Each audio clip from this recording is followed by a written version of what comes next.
बऱ्याच महिला वर्गांना प्रश्न पडला होता की डिसेंबर महिन्यातील हप्ता कधी जमा होणार आहे, त्याचबरोबर किती हप्ता जमा होणार आहे याबाबत आपण सविस्तर माहिती घेऊया। तर सुरुवातीला हा व्हिडिओ पहा। लाडकी बहीण योजना जी आहे आताच आमची कॅबिनेट झाली आणि त्याच्यामध्ये देखील आम्ही अधिकाऱ्यांना सांगितलं आहे आपली लाडकी बहीण योजना जी आहे ही पुढचा लगेच डिसेंबरचा हप्ता हाच आपला तो तात्काळ खात्यात गेला पाहिजे। त्यामुळे आम्ही पूर्ण त्याचं तरतूद केलेली आहे, काही त्याच्यामध्ये अडचण नाही। उपमुख्यमंत्री एकनाथ शिंदे यांनी सांगितल्या पद्धतीने लाडक्या बहीण योजनेचा डिसेंबर महिन्यातील हप्ता हा जमा होणार आहे।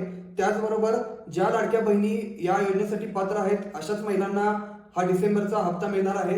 लाडकी बहीण योजनेमध्ये नवीन नियम येणार आहेत, या नियमांचा GR जोपर्यंत राज्य सरकार काढणार नाही तोपर्यंत याबाबत सविस्तर आपल्याला माहिती मिळणार नाही।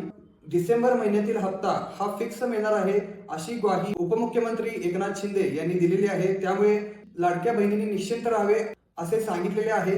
त्यामुळे आपल्यापर्यंत जी माहिती आलेली आहे ती आपण सविस्तर आणि व्यवस्थित तुम्हाला दिलेली आहे। या पद्धतीने तुम्ही इतर योजनांची ही माहिती आपण आपल्या ॲग्रो भारती या YouTube चॅनलवर देत असतो। त्यामुळे सबस्क्राईब करा, लाईक करा आणि शेअर करायला विसरू नका।